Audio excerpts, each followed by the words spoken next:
Oh, okay, he's pooping. Hi everybody, it's Liv and I'm here again today with another video. This one I decided to do about cage tours. I've had about a few comments, like 2 or 3, asking me to do this video, and it kind of got me excited because it was more than just one person asking me to do this, so I decided to go through with it. I'm gonna grab Pip. Oh, he's not grumpy either. There he is. Oh, maybe he is grumpy. So I was thinking that I would get started with Pippin's cage today.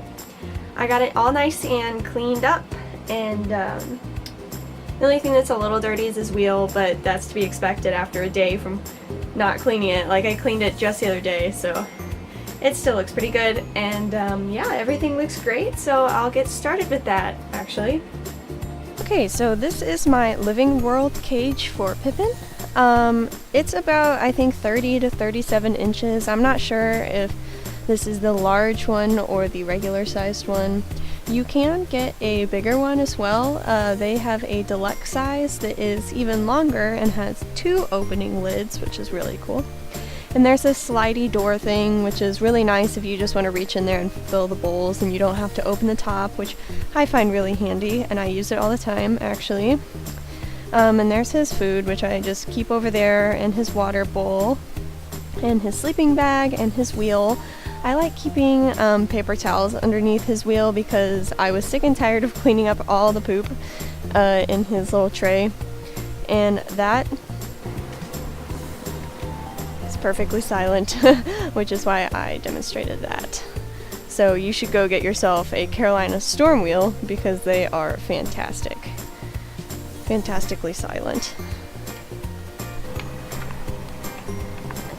And there's Pippin being grumpy as ever, always happy to see me.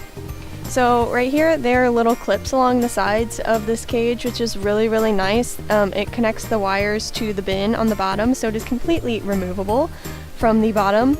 So if you want to go like power hose it outside for any reason, you completely can. You just unclip those things and take it off. I like putting hand sanitizer on the wires of my cage, and the holders like that are actually super handy to keep it on the cage so you don't forget to use it, because it is really important. And here's the other 2 clips that you can use to take your cage apart.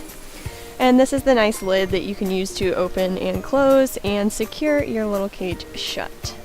And that is the Living World cage, and I will put a link where you can buy it in the description.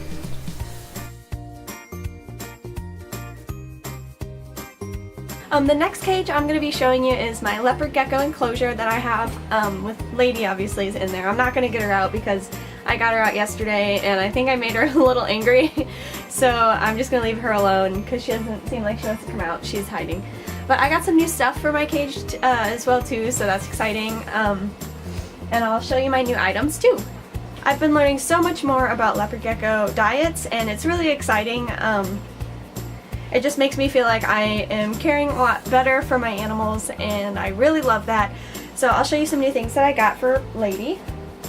Where did I put it? Okay, Pip is getting really anxious, so I'm gonna put him back.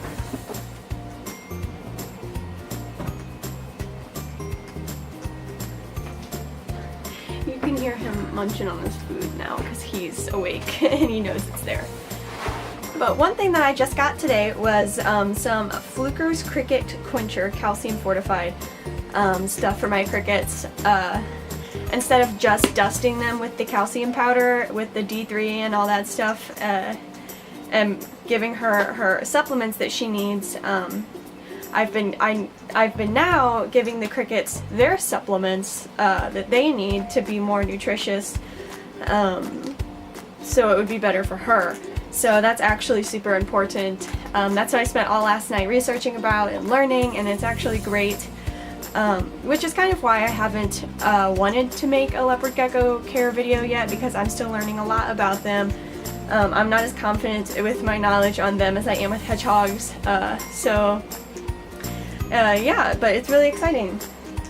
Another item that I recently got was my Mr. Lizard Enclosure mister. Instead of actually having to fill up an old perfume bottle with just water and spraying her moist den, I now have an actual sprayer that you just pump, like to get the pressure or whatever, and then you just hold this button down and it sprays.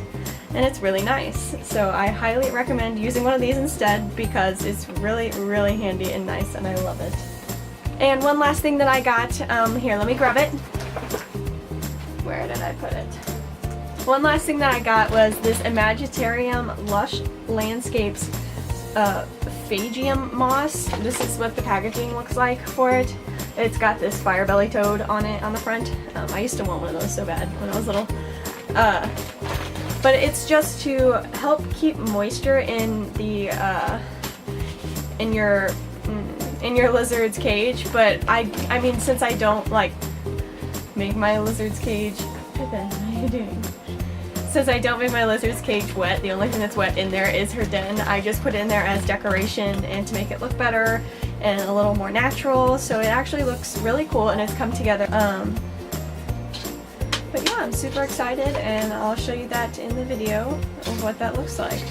Well, this is actually what the packaging looks like. I have a lot of it that I don't need. I just barely used any of it at all. But yeah. On to my Leopard Gecko tour. And here is Lady's cage. This is a 10-gallon basically fish tank that you can find at your local pet store pretty cheap. This is just her wet little hidey place that I put the moss all over or the grass stuff, and I like to spray this down with my little spritzer every day to keep it moist. And this is her hiding in her dry cave, just to keep her cool and whatever, and she's a little woken up in there. But yeah, and her floor is just like the lizard carpeting. You can use paper towels and stuff like that too, because they're really easy, or even tile, which is more permanent. And that's her water bowl. She just has a nice little water bowl, and I refill that every day with fresh water, so she's always made sure to have fresh water. And I just put this grass in here as a decoration to make it a little more vegetatious looking because it looked pretty boring and dry. Eventually, I want to get a bigger tank. This is the temperature. It does look fairly low, and I'm working on that to get a better heating source to keep it higher because they should be around 87 to 90 degrees Fahrenheit, but I obviously don't want my room to be that hot. These are my crickets that I feed her, and I always keep a orange and apple inside there, so the crickets can be eating on that and getting more nutrition, as well as that gel stuff that I showed in the video a little bit earlier. So there's a bunch in there, and that's what I feed her, as well as mealworms and waxworms as treats once in a while. But yeah, this is my cage for Lady, and this is just the wire top that comes off real easy and nice. You can buy starter kits at your local pet store for these as well. They're nice and spacious, but I highly recommend 20 gallons for adult lizards, which is what I'm going to upgrade to after I move out, and I'm super excited for that.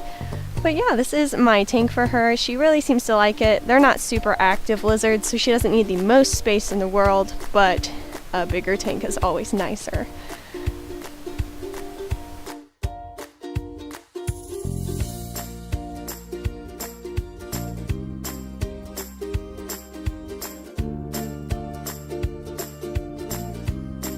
Thank you guys for watching so much with my videos. I really enjoyed doing this video. It's a little unique. I wasn't really expecting requests like this, especially like a few times, because I haven't actually watched a cage tutorial or a cage tour video kind of thing. It kind of reminds me of like room tours and stuff, and it's kind of funny, but yeah, thank you guys for watching. If you could please hit the subscribe button, the like button, that really helps me out, and yeah, I'll see you guys next time. Thank you!